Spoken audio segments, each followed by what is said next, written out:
Ladies and gentlemen, welcome back. We saw Scarlett once, we saw Scarlett twice, and it's time to watch Scarlett a third time going up against Trap. I'm with Todd, and this matchup is such a hype match. I think so too, Sean. These two players, they already faced off, and the last time that they played, Trap was able to win, but Scarlett has so much momentum going into today's games. She's been playing amazing. She defeated Life earlier. I watched that behind her, and she showed so much emotion after the game. You could really tell this game meant so much to her, and here again, playing so well on the stage. So I cannot wait to see what basically those players choose to go for going into these games, because again, there's going to be a lot of options, and it's very hard to narrow down the choices, I guess, up until the game starts and we start seeing how they open up. Well, I mean, I like what you were talking about at the start about the momentum that Scarlett has going into this match, because there's a lot of times where we would expect someone to have momentum, but it can be very wearing to have a tense game and then a tense game and then a tense game, and then at the 10th time you're just exhausted and feeling increasingly anxious. But Scarlett is one of those players that feeds off her own wins, and I think that she's going to be much more confident. At Red Bull, we saw her falter super early and then pull it back so well in day 2 and 3. She faltered versus Trap in the first day, and now we're at day 3 again, which seems to be her lucky day in tournaments. Well, better than the opposite. Trap has shown very strong form versus Zerg so far in this tournament. As I said, he beat Scarlett earlier in it with 2-0. He was able to beat Petraeus as well. He won 2-1 against Hyun. He did lose to Ragnarok, so it's definitely not unbeatable in the matchup. And it's going to be very important to keep an eye on how he likes to open.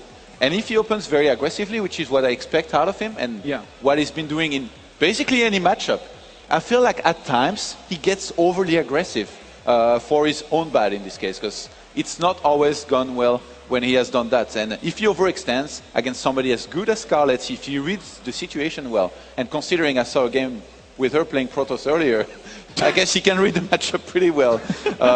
It could go very bad for Trap. The most important time, we've said it in multiple series in this event, is the 8 to 12 minute mark.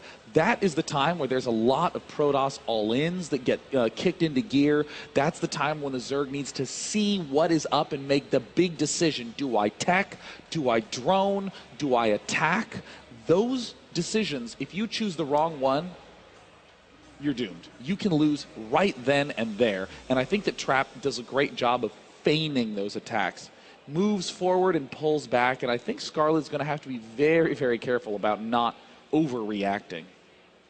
Yeah, you know, I feel like scouting against this guy is going to be so difficult. I saw a game that he played earlier. I think it was against Hyun. Yeah, it was against Hyun. And it was on Frost, and he fooled Hyun so hard. It was insane. On Frost, he went for a quick Oracle. Hyun was busy macroing against the Oracle that was killing drones. So Trap took that opportunity to start killing the links that were on the map. And he faked that he was going to take a third base. He put down a pylon there, and then Hyun stopped looking. He's like, for sure, this is a third base. I mean, there is a few units and a mothership core. Not even going to bother looking any further. But there was a lot of gateways and a huge attack headed for Hyun's base. He had only drones. Against a third base, you want to get drones. So this guy, he's very good at fooling his opponents. And if Scarlett is not careful enough, and he manages to fool her, it's going to be almost impossible to take him out. So she's going to have to be extremely careful. The scouting is going to be key early on for Scarlett. Well, we've gotten the go word from Trap. We're just waiting on Scarlett to give the okay to start. She's said ready. It's time for game 1 of the lower finals. Both these players in top 4. Whoever wins this will advance to play the loser of Polt versus Violet. That's right. We're going into the game. It's on Overgrowth. It's Trap versus Scarlett. It's all in the tone. It doesn't matter what you say, Todd. We got to make sure the crowd is appropriately ready to get hyped, because whoever loses this is out of the tournament. Both these players have been battling in lowers for so many hours now. Are they exhausted or are they pumped? I know we are. All right, guys. It is time for Scarlett to take on Trap in the top right-hand side of Overgrowth. Playing as the Red Zerg, we have Acer Scarlett.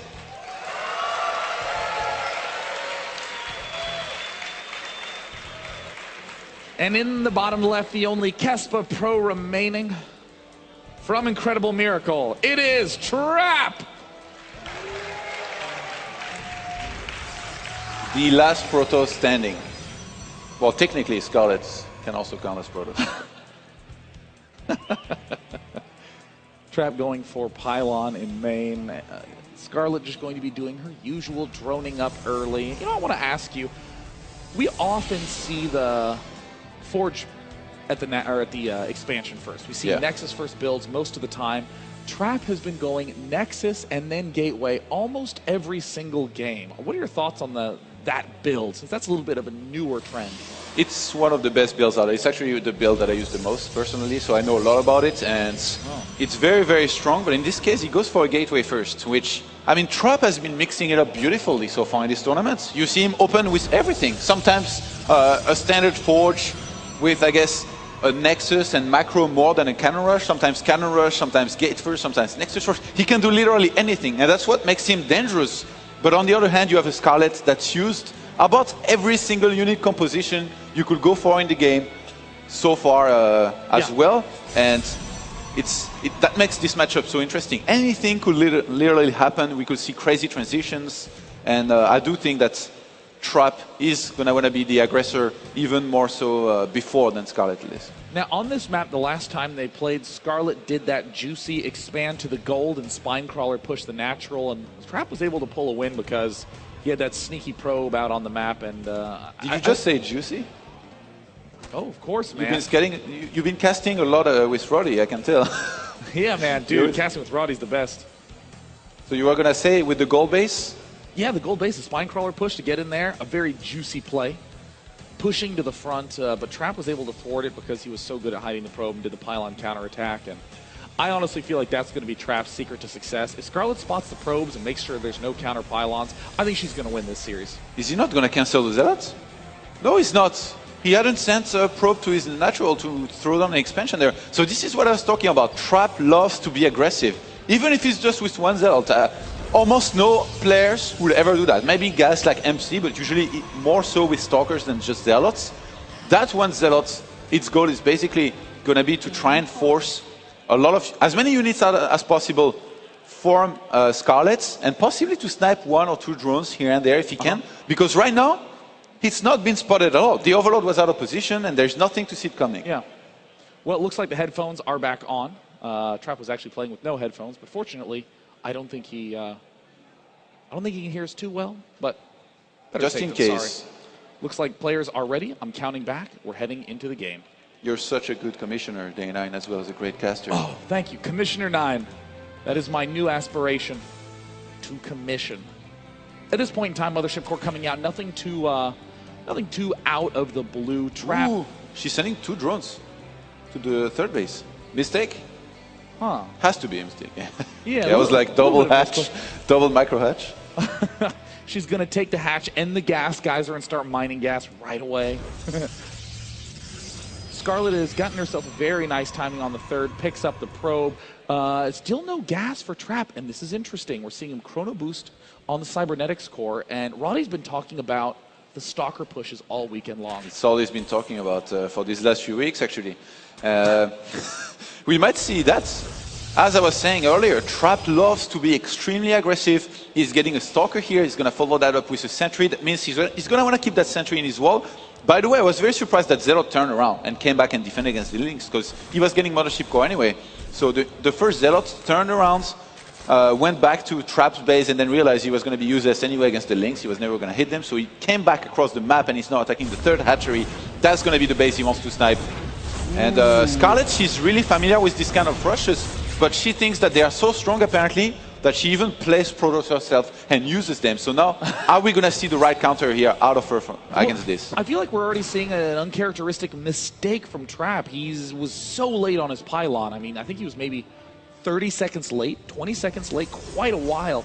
Warpgate's been done for a bit. He's going to have the four-gate push. She made 5 drones. Oh my God. Trap's mistake is going to turn out to be his own benefit. She sees that one of the gateways at the natural is being chrono boosted. I think she should be able to realize by now what's happening. She starts the Spinecrawler. The Roadrunner is not done yet. She's going to need units, and she's going to need them quickly here to help and defend against this. Mothership Core has healed back all the shields. The Queen's getting target fired, and she will fall. Very rough spot to be in for Scarlett. This is her one of her big maps of choice. And Zergling's speed has only just been started, Todd. Oh yeah, it's going to take forever to reinforce that base. I think that base is gone. It's going to be a Dunzo base. Trap has already built too many forces, is swinging in from all sides, and Scarlett is still under threat of losing her natural expansion. She has to keep building units. There's the cancel. The base is going to be abandoned, and Trap off to a nice early lead. Isn't that build kinda what she did against Dongregu earlier on Frost? Yeah, it was a lot less of an all-in. I saw Trap do this earlier as well. He used that very same build against Sion, but sadly for Scarlett, she was busy playing, so she did not see that. Otherwise, she would have known there was this possibility he could do that. And now she's on the back foot. Can she defend this? He has so many units. Well, Roaches are about to pop out. We're seeing no relent on the push. We're seeing the time warps. Not even going to waste trying to save for a recall. Scarlett going to lose the Queen, maybe? No, Queen's still alive. There she gets targeted down. Scarlett has a supply lead, but most of it is in almost done units. Can you get a Roach run on time against this? It looks kind of unstoppable right now. The Stalkers plus Zealots amounts are almost always going to kill the third base, and then from there you're on 2 hatcheries against 4 gateways. You have to use your Queens to fight and defend. That means no inject, just like on that hatch right now. And it looks like Trap is going to be able to secure the first game. Trap is locking down a very easy win in game number 1. Building the Robo, getting extra gas geysers, continuing to build probes. 41 to 36 is the worker count. Just incredible micro, incredible timing. The slightly late pylon tricked Scarlett. She droned, and she's getting punished. It looks like Scarlett's expansion might stay alive thanks to these drones, but the continued warpins, the Zealots, it's going to be a slow petering out for Scarlett in match 1. And those Queens got nowhere to go. Brutal. An absolutely brutal loss. Scarlett should have completely scouted this out. This is one of her best defenses, or she's excellent at defending. This is one of her highest win rate defenses. That Mothership Core with 9 kills already is going to go uncontested, as even if a Queen came out now, there are units for Trap ready to kill it. Scarlett down to 25 drones. A GG. That guy, he's relentless. Yeah.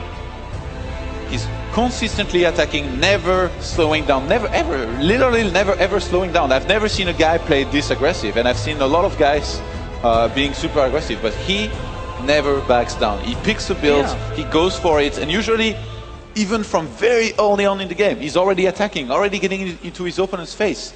And he's just doing it so well that he's very, very hard to stop. I feel like you need to have some kind of perfect defense prepared, and if you misread his build just a little bit, it's just going to be that much harder to counter him.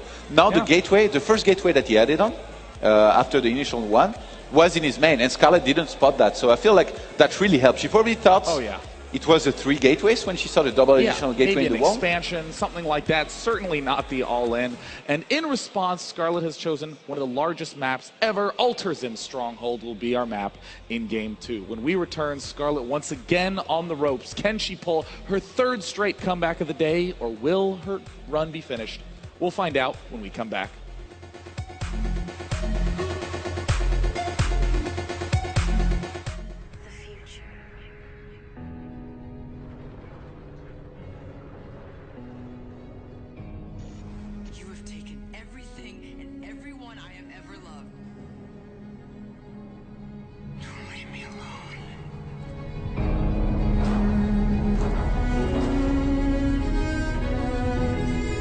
Done fighting, I'm done running. She's nowhere to live.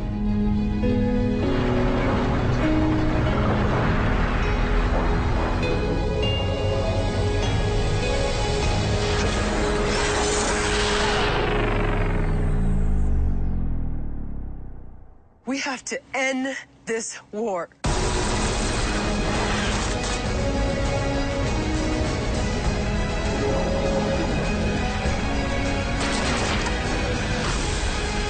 This is war. We can't think with our hearts. I'm still standing, bitch. What do they really want? You'll be safe here.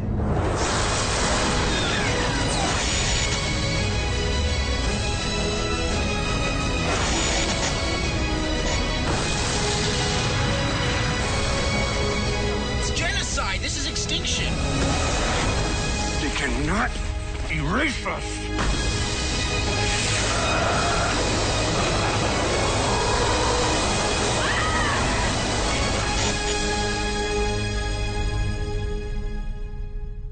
You want me? Here I am! Falling Skies. New season. June 22nd at 10.